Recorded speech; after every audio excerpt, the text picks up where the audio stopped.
I observed Rob Ashford on Cat on a Hot Tin Roof on Broadway. Lonnie Price's production of Sweeney Todd. Susan Stroman for the Bullets Over Broadway workshop. Emily Mann, who directed a play called The Convert.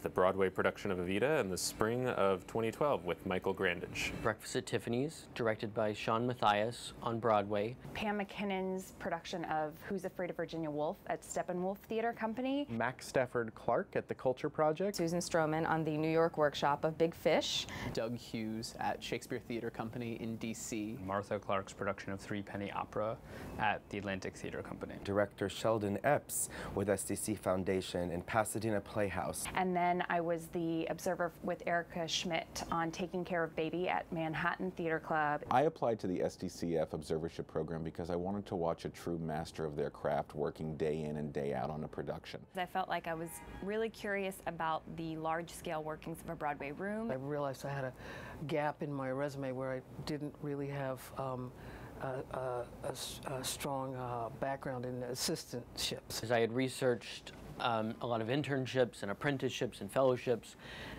and this seemed to be the most effective and efficient way to actually get inside of a rehearsal room. I had recently completed my MFA in choreography. And I knew that Michael Grandage had been a director who had started in the play world, and I wasn't really a musical guy myself. I wanted an experience outside of New York in a regional theater. To be able to explore the West Coast as well, to know what my options are as a director. I was particularly looking at the relationship between directing and choreographing. I was really interested in having a strong presence in my rehearsal rooms and talking less. I learned a number of things from Emily Mann. She's a wonderful director, and she has a firm yet gentle hand. She keeps a steady, firm hand on the tiller, no matter which way the winds are blowing. She's very patient, and I think that's what I probably have pulled most into my process. How to operate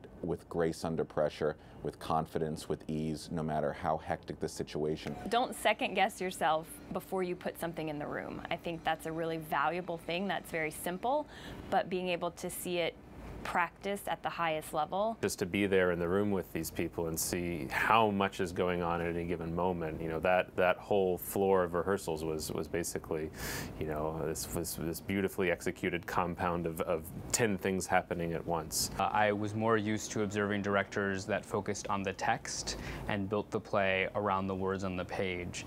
And from Martha's perspective, she more works from the movement of the body and also actually from visual art. I had a realization when I understood that one has to acknowledge and understand the politics that go along with directing. And because the show was primarily a one-man play, I worked with the actor Steve Brady on the hour-long performance in the event that Richard was unable to go on. The sits probe, for somebody who was not a big musical person, that was an incredibly exciting experience for me. I think this experience certainly will have an impact in terms of the way I prepare for a project in particular, even in terms of conceiving of a project. Following my observership, Emily Mann invited me to become one of her assistant directors as she directed the Broadway production of A Streetcar Named Desire. 2 new projects, one of which I have a dance company, Claire Cook Dance Theater.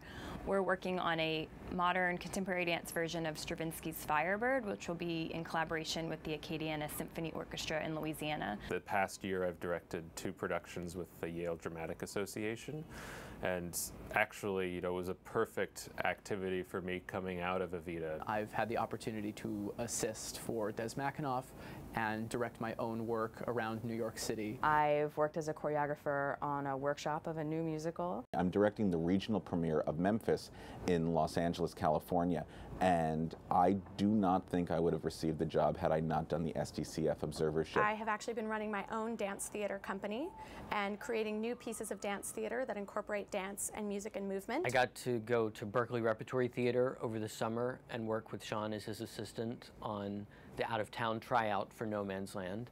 Next, I'm working with a theater company called The Civilians. I've taken it upon myself to produce a show that's going to open next spring here off Broadway. They allowed me to have the space and 2 weeks of rehearsal there, which came as a direct result from doing the Observership. I actually was fortunate enough to get the first Charles Abbott Fellowship, and I was able to assist Ted Pappas at Pittsburgh Public Theater. All of these observers, all of these people who came in through SDCF years ago now are getting paid to do what they do, and they're actually an integral part of the rehearsal process and of the production. My observership, where I was, you know, probably third man on the totem pole behind the Steppenwolf AD, the Steppenwolf assistant dramaturg, and then I was just there to watch. I was the assistant director for the Broadway production. And to go from a whole year of a flop and a problem production like Breakfast at Tiffany's to a huge success with the same director, it was kind of eye-opening. So I was able to take some of these tools of being on a more expansive show and apply them directly to my work within months after the observership was over.